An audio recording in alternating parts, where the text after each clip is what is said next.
അപ്പോൾ ബന്ധങ്ങളിൽ വലിയ വിള്ളലുണ്ടാകും, പരസ്പരം വിശ്വാസമില്ലാതെയായി മാറും. സൈബർ അക്രമങ്ങൾ വഴി ഒരു മനുഷ്യനെ പറ്റേ തോൽപ്പിക്കാൻ പറ്റും. അപ്പോൾ ഒരാളോട് നല്ല അസൂയ വരുന്നു.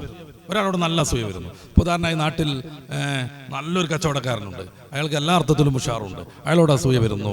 ഉടനെ തന്നെ സൈബർ അറ്റാക്ക് തുടങ്ങുകയാണ്. എന്തെങ്കിലുമൊക്കെ പറഞ്ഞിട്ട് ഒരു നല്ല ഹോട്ടൽ നടക്കുകയാണ്, ആ ഹോട്ടലിൽ ഭക്ഷണം കഴിക്കാൻ പോവുക, പ്രത്യേകിച്ച് എന്തെങ്കിലുമൊക്കെ ദുഷിച്ച സാധനം അവർ കയ്യിൽ കരുതുക, പാറ്റ, കൂറ, മുടി പോലത്തെ സാധനങ്ങളൊക്കെ ഭക്ഷണത്തിനിടക്ക് അത് അവർ ഭക്ഷണത്തിലിട്ടിട്ട് അതിൽ നിന്നുള്ള രീതിയിൽ പ്രത്യക്ഷപ്പെടുത്തുക, എന്നിട്ട് ബഹളം വെക്കുക. ഈ ബഹളം മൊത്തം വീഡിയോ ചെയ്യുക. അതിനുശേഷം സോഷ്യൽ മീഡിയയിൽ മൊത്തം ഇത് പ്രചരിപ്പിക്കുക. ആ ഹോട്ടലിൽ നിന്ന് ഭക്ഷണം കഴിച്ചാൽ കൂറനെ കിട്ടുമെന്ന്. അത് എത്ര മാരകമായിട്ടാണ് ബാധിക്കുന്നത് എന്ന് വെച്ചാൽ, ഒരു സയ്യിദ് അവറുകൾ നേർച്ചയുടെ ചോറിൽ ഇത്തിരി എടുത്തിട്ട് അതിലേക്ക് മന്ത്രിച്ച് ഊതുന്നത്, എന്നിട്ട് ആ ചോറ് അതിലിട്ടുന്നത് വിശ്വാസിക്ക് ഏറ്റവും സന്തോഷകരാണ്.